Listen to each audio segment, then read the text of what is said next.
네. 우리 말씀표 다시 한번 올려주시죠. 예, 말씀표 보면 볼수록 은혜가 돼서 제목이 하나님의 구원 역사 경영이에요. 그래서 아담부터 시작해가지고 우리 종착역이 어디예요? 메시아의 나라입니다. 천년 왕국, 그리고 그 위에 있는 것처럼 새 예루살렘, 메시아의 나라, 메시아의 나라. 그래서 하나님께서 구원 역사를 경영하시는데 그냥 뭐 되는 대로 하다가 보니까 진행된 게 아니라 처음부터 하나님께서 창세전에 설계하시고 경영하셔서 그래서 아담 왕국부터 시작해가지고 결국은 메시아의 왕국 거기까지. 그런데 이 나라에 들어가려면 어떻게 들어가냐? 그것이 오늘이 아마 제 기억으로는 한 6번째 시간인데요. 앞에 3번에 우리 신학자 토크에서는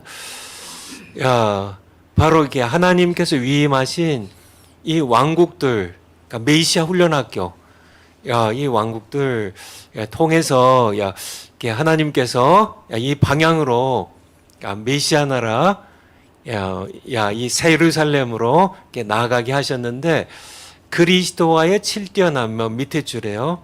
7대 연합을 한 사람들만 메시아 나라에 들어간다는. 그래서 저지난 금요일에 탄생연합, 그 다음에 지난 금요일에 고난의 연합, 죽음의 연합까지. 그래서 오늘 죽음의 연합인데요. 제가 파워포인트 준비한 거 한번 올려주세요. 그래서 오늘은 좀 시간을 좀 절약하기 위해서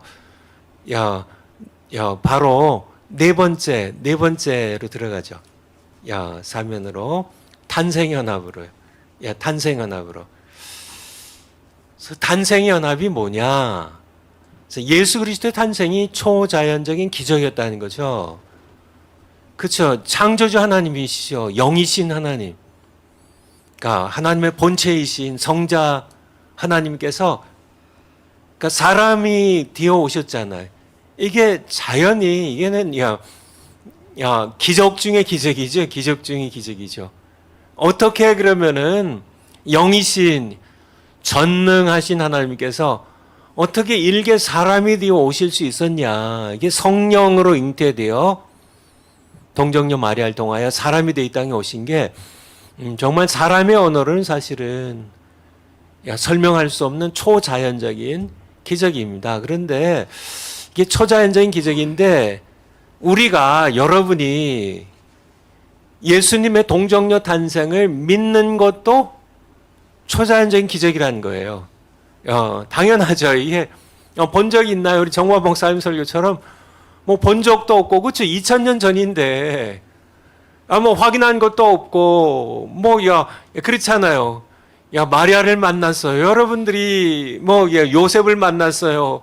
예수님의 얼굴을 봤어요. 그리고 이게 초자연적인 기적인데 이거를 2000년 뒤에 태어난 우리가 믿는 것도 동일한 성령께서 일으키신 동일한 기적이라는 거예요.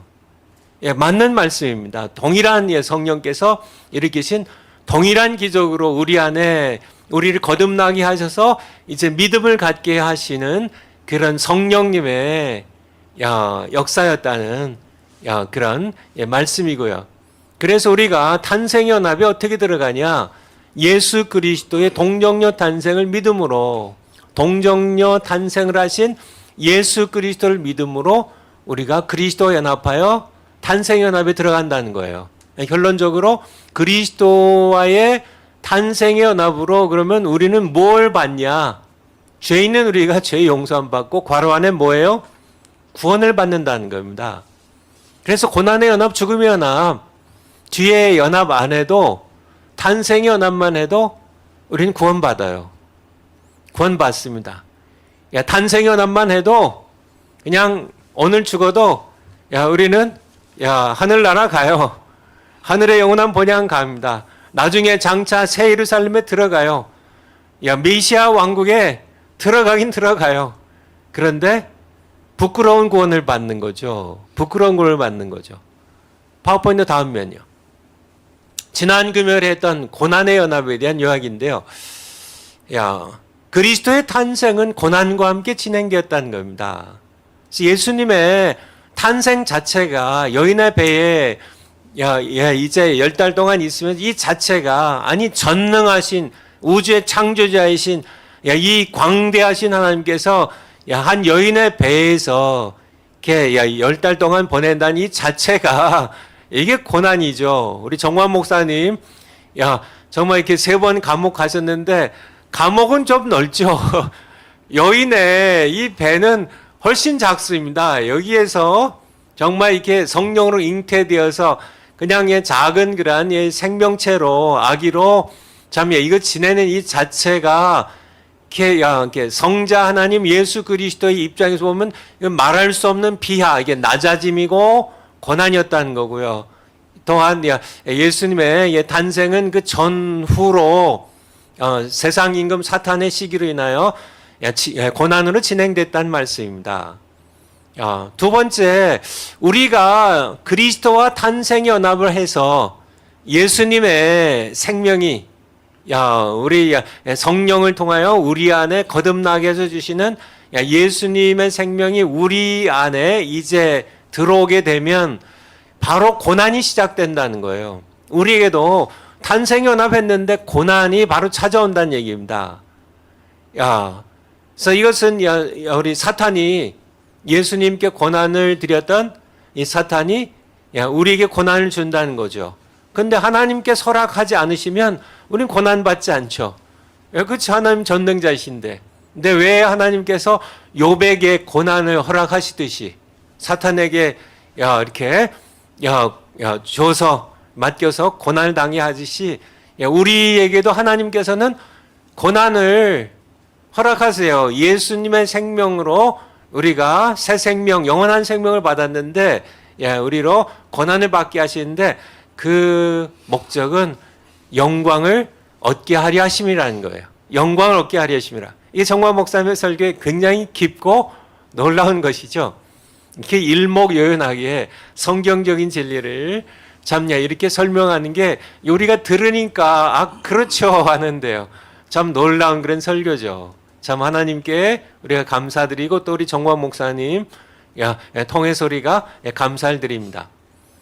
그런데 한 가지 덧붙이자면 그리스도와의 고난의 연합을 한 자들은 고난 중에도 기뻐한다는 거예요. 그러니까 고난 당하면 우리가 누가 고난을 기뻐해요?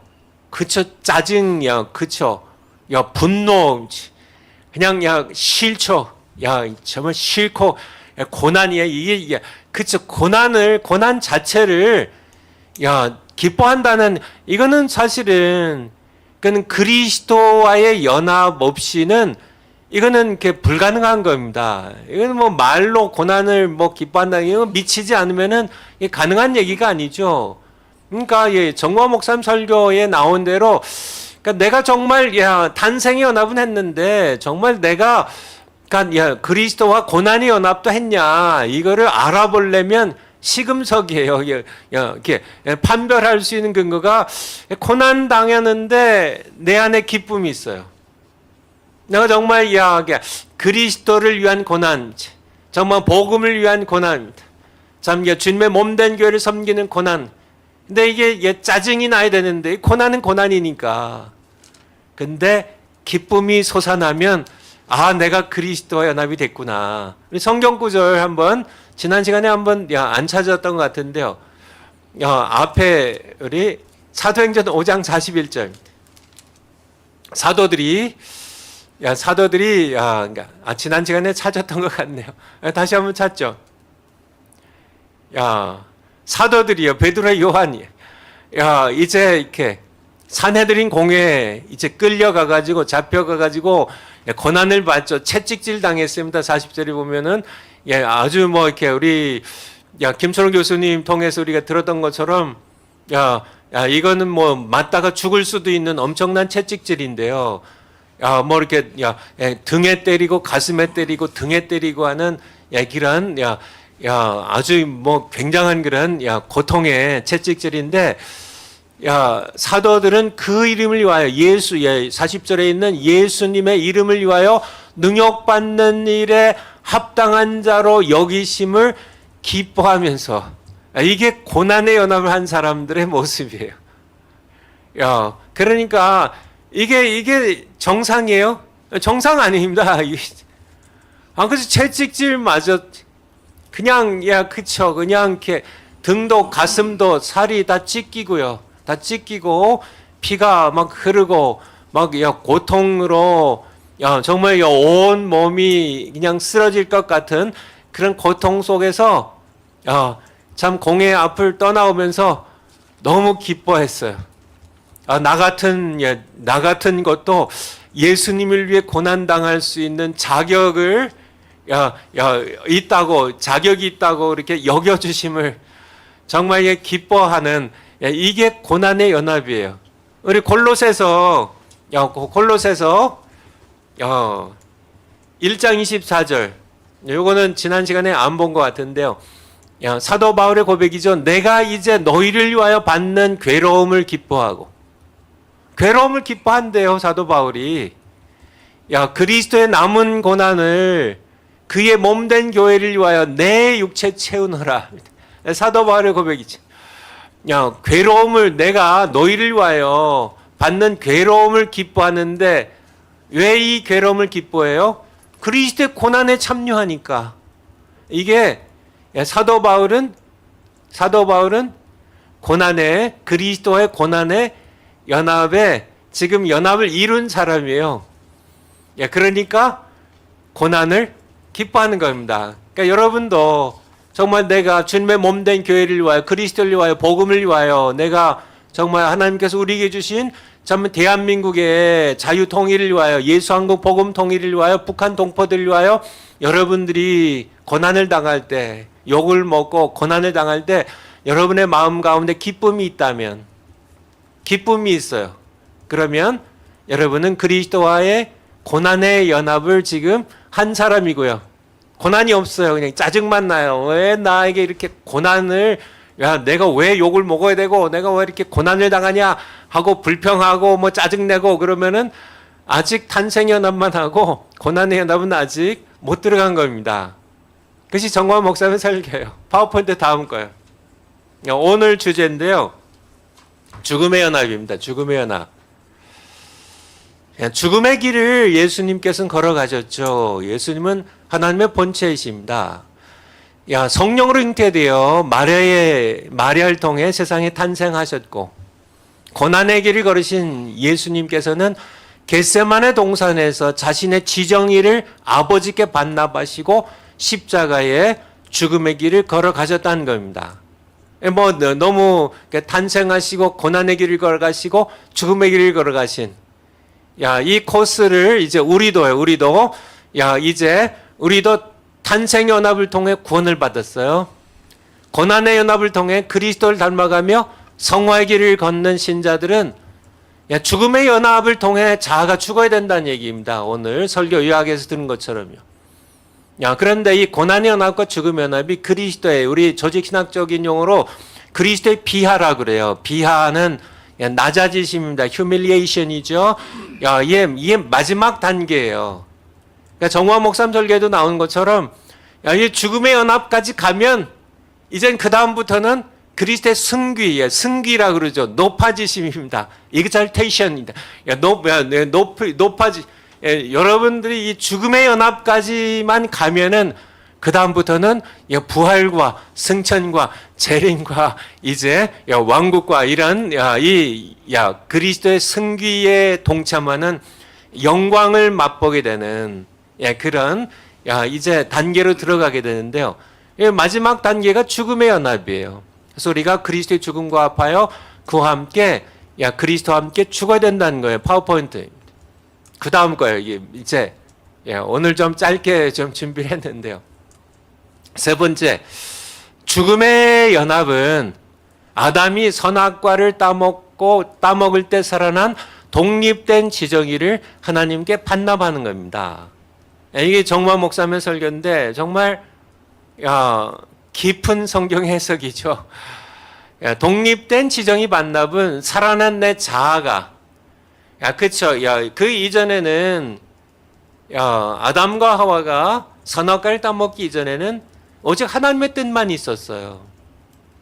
오직, 하나님의 뜻만 있고, 아담과 하와는 독립된 지정의가 없이 그냥, 하나님께 붙어 있는 그런, 이제, 생명을 갖고 있었을 뿐이죠. 근데 따먹으면서 선악과의 열매를 하나님께 불순종하고 따먹으면서 독립된 자아를, 독립된 뜻을, 독립된 견해를, 이게 독립선언문입니다. 이게 독립선언이죠. 그래서 독립된 지정의를 갖게 된 거죠. 이제 스스로 우리는 하나님의 뜻대로 안 하고 선악과를 딱 먹고 안 먹고는 우리가 결정하겠습니다. 우리가 알아서 살아가겠습니다. 하나님 간섭하지 마세요. 이게 불순종의 길이죠. 그래서 그렇게 살아난 이 아담의 타락 이후 살아난 내 자아를 그리스도와 함께 연합하여 죽을 때 이것을 정무환 목사님의 표현으로 독립된 지정의를 반납한다는, 그래서 이게 이제 복종의 길을 걸어가는 거죠. 갈라디아서 2장 20절에 보면 내가 그리스도와 함께 십자가에 못 박혔나니 그런즉 이제는 내가 산 것이 아니요 나는 죽었다는 거지. 그리스도와 함께 내가 죽었고 이제는 내 안에 그리스도께서 사신 것이라는, 그래서 내 자아의 죽음의 선언입니다. 그래서 이제는 더 이상 나의 독립된 지정의는 없는 거예요. 내 뜻은, 내 견해, 내 주장, 내 고집은 이젠 더 이상 없는 겁니다. 내가 죽었는데요. 내가 살아난 독립된 내 자아는 죽었는데 그리스도의 죽음에 내가 연합해 죽어서 내 자아가 죽는. 갈라디아서 5장 24절에 보면 그리스도의 사람들은 정과 욕심을 십자가에 그리스도와 함께 십자가에 못 박았느니라. 죽음에 대한 선언입니다. 근데 예수님께서 그렇게 하신 거죠. 겟세마네 동산에서요. 예수님께서는 독립된 뜻과 의지와 견해를 아버지께 반납하고 내 원대로 마시었고 아버지 원대로 되길 원한다는 그런 고백을 하면서요. 예수님께서는 십자가의 죽음의 길을 걸어가셨죠. 죽기까지 복종의 길을 걸어가셨습니다. 그래서 예수님께서 내 원대로 마시고 아버지의 원대로 되길 원하나이다는, 그래서 예수님께서는 독립된 지정의를 우리에게 본을 보이시면서 아버지께 반납하시고 죽음의 길을 걸어가신, 그래서 예수님께서 이 걸어가시는 이 길에 나도 예수님과 함께 연합되어서 이 죽음의 길을 걸어가면, 독립된 지정의를 아버지께 반납하면 우리가 그리스도와의 죽음의 연합에 들어가게 되는 겁니다. 마지막으로 네 번째, 단생의 연합, 고난의 연합을 넘어 죽음의 연합까지 나아가야 비로소 그리스도의 승기의 첫 단계인 부활의 연합에 들어가서 그와 함께 하늘의 영광을 누릴 수 있다는 거예요. 이게 이렇게 정광 목사님의 뭐 조직 신학적으로 정광 목사님이 이렇게 한 게 아닌데 그냥 정광 목사님 설교 자체가 조직 신학이에요. 그래서 이렇게 우리가 함께 그래서 성경 구절 마지막 성경 구절 한번 두 개만 찾아보고 마치도록 하겠습니다. 로마서 6장 5절 6절 5절 만일 우리가 그의 죽으심 그리스도의 죽으심을 본받아 연합한 자가 되었으면, 이게 우리가 그리스도의 죽으심입니다. 그래서 갈보리 언덕에서 예수님께서 겟세마네 동산에서 기도하셨던 것처럼 자신의 모든 지정의를 내려놓고 자신의 뜻을 내려놓고 이렇게 십자가에 죽으셨는데요. 그 죽으심을 본받아 나도 나의 지정이 살아있는 내 자아를 십자가에 못 박아 그리스도의 십자가에 나도 그의 죽으심에 연합되어 죽으면, 연합한 자가 되었으면 또한 그의 부활을 본받아 연합한 자가 되리라. 이게 그러니까 죽음의 연합까지 가야만 부활의 연합에 들어갈 수 있어요. 이제 그리스도의 비하의 마지막 단계인 이 그리스도의 죽음에 내가 연합해야. 근데 그리스도의 죽음에 연합된다는 게 뭐냐? 예수님께서 독립된 지정의를 아버지께 반납하시고 죽으신 것처럼 우리도 우리의 독립된 나의 지정의를, 나의 뜻을, 내 견해, 내 자아를 그리스도의 죽음에 함께 연합하여 죽게 해야만, 연합하여 죽으면 비로소 그의 부활을 본받아 연합한 자가 되리라는 겁니다. 8절로 가죠. 시간은 좀 처리하기 위해서. 만일 우리가 그리스도와 함께 죽었으면, 죽어야 되는 겁니다. 또한 그와 함께 살 줄 믿노니. 그래서 여러분 모두 그리스도와 함께 우리가 세 번째 탄생 연합하셨고 고난의 연합에 들어가신 분들 죽음의 연합까지 가셔야 돼요. 그리스도와 함께 죽으셔야 돼요. 이것도 우리가 스스로 죽는 거는 가능하지 않아요. 우리에겐 그런 능력이 없습니다. 성령 하나님께서 이끌어 가실 때 내 혈기를 죽이고요. 내 고집을 십자가에 못 박고, 내 정과 욕심 십자가에 못 박고, 내 지정의를, 내 뜻을, 내 견해를 이렇게 하나님께 반납하고 예수님의 걸어가신 이 죽음의 길을 걸어가서 예수님과 함께 내 자아가 죽을 때 비로소 네 번째입니다. 부활의 연합에 들어갈 수 있다는 그런 말씀입니다.